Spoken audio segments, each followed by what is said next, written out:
am in full agreement with many of the important observations made by my co-panelists here, particularly the 4 priorities mentioned by Mr. David Miliband here.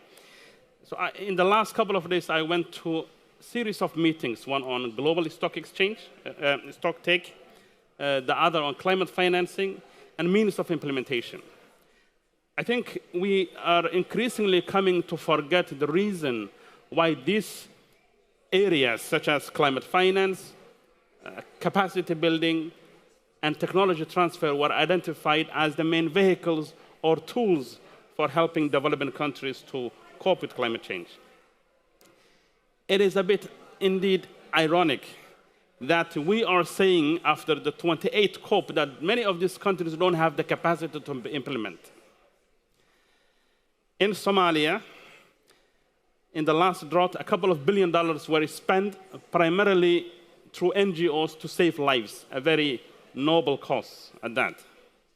But after 3 months, we're dealing with excessive floods, and there are no dedicated funds through climate finances to address these fundamental structural issues that are not crises per se anymore, but certainties. Next year, unfortunately, this could certainly repeat itself in a similar way, but maybe even with a much higher scale. So that is the context with which I would like to situate my observations. Somalia has the longest coastline, over 3,300 kilometers. It has 2 rivers. It has 60 million livestock. And the poor people that you see the world trying to help are not people that were poor to begin with. This is a camel herder, a livestock herder, a farmer that was forced to become poor overnight.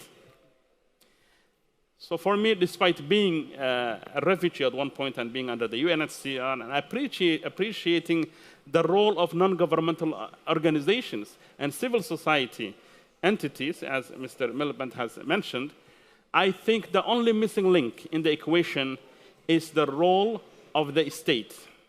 What distinguishes a kid living in Niger, in the Sahel, in Africa, from one living in Switzerland or Sweden is the nature of the state they live in and the role it plays in enabling, not necessarily executing projects, but creating the enabling environment for individuals, mothers, households, and communities to have access to resources that can make them a bit more resilient. For instance, we have over 3.5 million Somalis that are displaced, and they are a protracted situation for the last 30 years. Increasingly, after every climate shock, the number increases.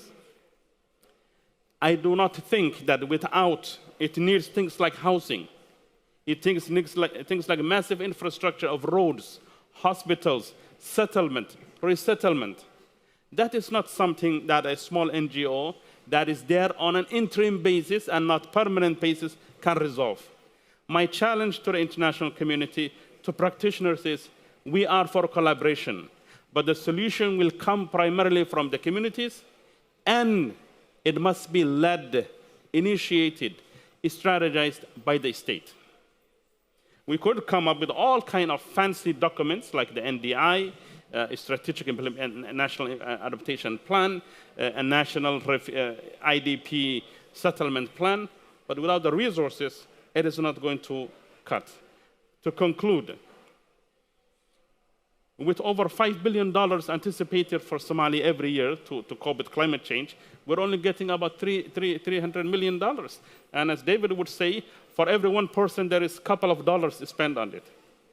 While the amount of money being spent on the humanitarian crisis is increasing, my conclusion is, in agreement with my panelists here, this needs a coordinated, synergized approach between the states, among the states, international civil society organizations, bilateral and multilateral development banks, and other actors, donor community, to find durable solutions.